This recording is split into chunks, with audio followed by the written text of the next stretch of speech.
ID Hindi के एक नए एपिसोड में आपका स्वागत है। दोस्तों, भारत एक ऐसे मिशन पर काम कर रहा है जिसे रक्षा क्षेत्र का सबसे कठिन चुनौतियों में से एक माना जाता है।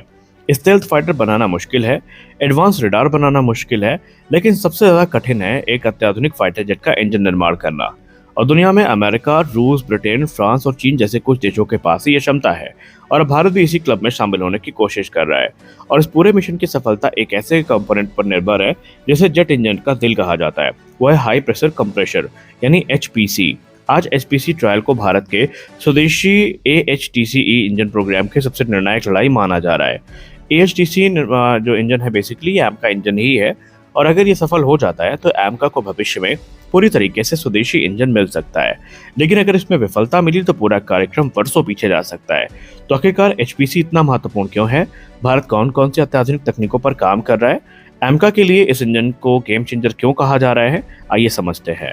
एडवांस मीडियम कॉम्बैट एयरक्राफ्ट हमारे लिए सिर्फ एक विमान मात्र नहीं है, ये भारत की अगली पीढ़ी की वायु शक्ति का आधार बनने वाला है। लेकिन किसी भी फाइटर जेट की असली ताकत उसके इंजन में छिपी होती है, और यही कारण है कि DRDO और GTRA मिलकर advance high thrust combat engine यानी AHTCE का निर्माण कर रहे हैं। इसका लक्ष्य है 110 से लेकर 130 किलोटन तक का थ्रस्ट पैदा करना, और भविष्य में इसका सबसे उन्नत संस्करण 140 किलोटन से भी ज्यादा का थ्रस्ट पैदा कर सकता है। यानी ये भारत द्वारा अब तक विकसित किया गया सबसे बड़ा और सबसे महत्वाकांक्षी जेट इंजन होगा। लेकिन ये HPC क्या है? सवाल यही उठता है कि HPC में ऐसा क्या है खास है कि पूरे इंजन का भविष्य इसी पर निर्धारित है। देखिए, जब कोई जेट इंजन हवा को अंदर खींचता है तो उस हवा को अत्यधिक दबाव में कंप्रेस करना पड़ता है, और यही काम हाई प्रेशर कंप्रेशर करता है। जितना बेहतर कंप्रेशर होगा उतना ज्यादा दबाव पैदा होगा, उतना ज्यादा इंजन प्रभावी ढंग से जलेगा और उतना ही ज्यादा थ्रस्ट प्राप्त होगा। यानी इंजन की पूरी क्षमता HPC पर निर्भर करती है, और इसीलिए इसे इंजन का दिल कहा जाता है। भारत ने पहली बार जेट इंजन विकसित करने की कोशिश कावेरी इंजन प्रोग्राम के माध्यम से की थी। इस कार्यक्रम ने भारत को अमूल्य अनुभव दिए, लेकिन ये अपनी मूल आवश्यकताओं को पूरा नहीं कर सका। सबसे बड़ी समस्या थी कंप्रेसर स्टॉल की। ये वो स्थिति होती है जब कंप्रेसर के अंदर एयर फ्लो अस्थिर हो जाता है, और कुछ मामलों में ये हवा का प्रवाह उल्टा भी हो सकता है, और इसके परिणाम बेहद गंभीर हो सकते हैं।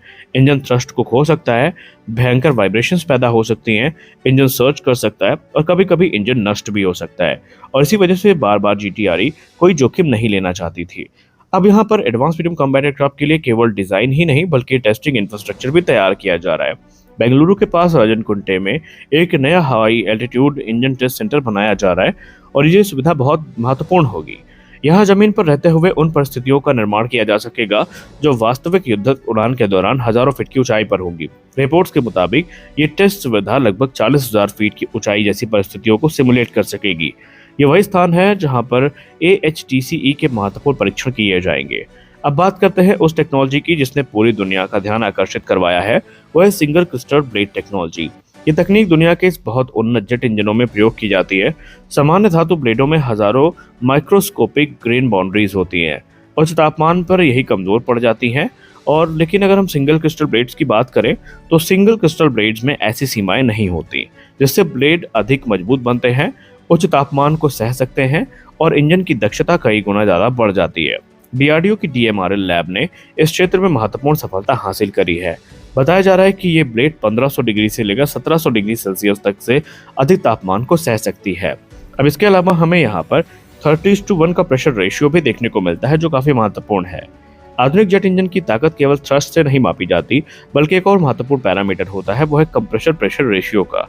AHTCE का लक्ष्य है तकरीबन 30:1 प्रेशर रेशियो को हासिल करना। इसका अर्थ यह है कि कंप्रेशर हवा के दबाव को 30 गुना तक बढ़ा सकेगा, और ये उपलब्धि केवल चुनिंदा उन्नत इंजन ही हासिल कर पाए हैं। इससे मिलेगा बेहतर इंजन दक्षता, ज्यादा थ्रस्ट, कम ईंधन की खपत और बेहतर थर्मल परफॉर्मेंस। एमका के लिए ये इंजन खास इसलिए भी है क्योंकि इसी प्रकार के इंजन से हम सुपर क्रूज कैपेबिलिटी को प्राप्त कर सकते हैं, और भविष्य में ये एमका के लिए बहुत महत्वपूर्ण होगा। इसके अलावा ब्लिस्क टेक्नोलॉजी भी काफी चर्चा में है। ब्लिस्क का मतलब होता है ब्लेडेड डिस्क। पारंपरिक इंजनों में ब्लेड और डिस्क को अलग अलग देखा जाता है, और जो डिजाइन होती है उनको मिलाकर एक पूरा किया जाता है। लेकिन ब्लिस्क डिजाइन में दोनों एक ही संरचना का हिस्सा होते हैं। इससे बहुत फायदे मिलते हैं। वजन कम होता है, एयर फ्लो बेहतर होता है, दक्षता बढ़ती है, और रखरखाव कम हो जाता है। हालांकि इसके साथ नई चुनौतियां भी आती हैं, विशेष रूप से वाइब्रेशन और रेजोनेंस नियंत्रण का। और यही कारण है कि वर्तमान में वैज्ञानिक इस क्षेत्र में व्यापक परीक्षण कर रहे हैं।